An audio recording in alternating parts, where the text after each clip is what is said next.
আমার প্রিয়জনেরা, প্রভু যীশু খ্রিস্টের নামে আমি সকলকে জানাচ্ছি অভিনন্দন। আপনারা চারদিকে সুন্দর ফুল দেখতে পাচ্ছেন। এত সুন্দরভাবে সাজানো আছে, আমি আগে আর কখনো দেখিনি। এই জায়গাটাকে বলা হয় বার্নিং বুশ। আপনারা জানেন, যখন ঈশ্বর মসিকে ডেকেছিলেন, প্রথমবার যখন দর্শন দিয়েছিলেন, জ্বলন্ত ঝোপের মধ্যে দিয়ে দর্শন দিয়েছিলেন। এই বার্নিং বুশ শব্দটার অর্থই হচ্ছে জ্বলন্ত ঝোপ। ঈশ্বরের সৃষ্টি কত সুন্দর আর কত আশ্চর্য। দেখুন চারদিকে কত সুন্দর সুন্দর ফুল আছে, সুন্দর সুন্দর ফুল গাছ আমরা দেখতে পাচ্ছি। এমন প্রাকৃতিক সৌন্দর্য যখন দেখি, তখন নিজের থেকেই মনের মধ্যে ঈশ্বরের জন্য প্রশংসা চলে আসে, কারণ এত সুন্দরভাবে উনি তৈরি করেছেন। ঈশ্বরের সৃষ্টিকে স্মরণ করে সবসময় ঈশ্বরকে যাতে ধন্যবাদ দেই। চলুন এখন আমরা ঈশ্বরের বাক্য পড়ি আর তার উপর ধ্যান করি। আমরা দেখব 2 করিন্থীয়র 3 অধ্যায়ের 17 পদ। এখন প্রভুই সে আত্মার, যেখানে প্রভুর আত্মা থাকেন সেখানেই স্বাধীনতা থাকে। হয়তো আজকে আপনার জীবনে কোনো একটা ক্ষেত্রে স্বাধীনতা বলে নেই। আপনি পরাধীনতার মধ্যে আছেন, কোনো গুপ্ত পাপের বন্ধনের মধ্যে আছেন। আপনি বের হতে চাইছেন, কিন্তু কোনোভাবেই সক্ষম হচ্ছেন না। আর দিন বাদ দিন সেই পাপটা আপনাকে আরও আঁকড়ে ধরছে। আবার অনেক সময় মনের মধ্যে ভয়ের বন্ধন চলে আসে, তাই আপনি অশান্তিতে আছেন।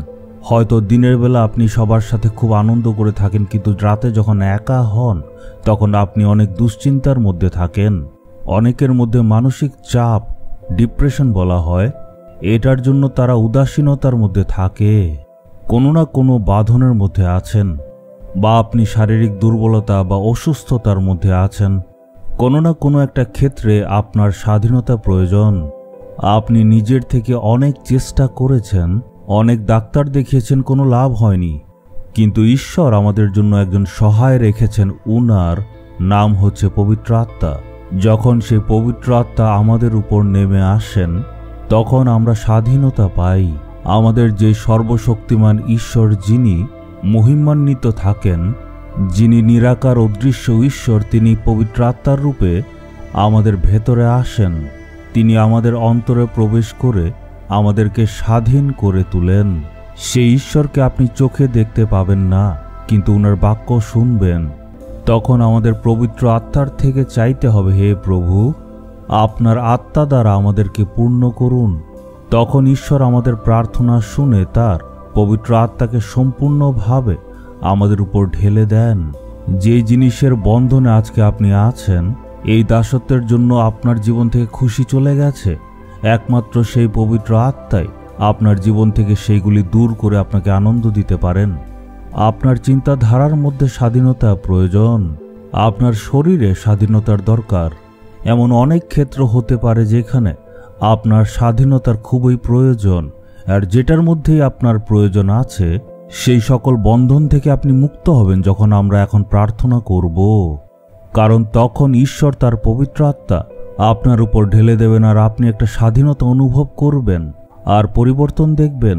প্রত্যেকটা দিন যাতে আমরা সেই আত্মার পূর্ণতার জন্য প্রার্থনা করি, প্রতিনিয়ত প্রার্থনা করতে হবে। তখন প্রভু আমাদেরকে স্বাধীনতা দেবেন। সেই পবিত্র আত্মার শক্তিতেই আমরা সবাই সেই ঈশ্বরের সামর্থ্য শক্তিকে অনুভব করতে পারি।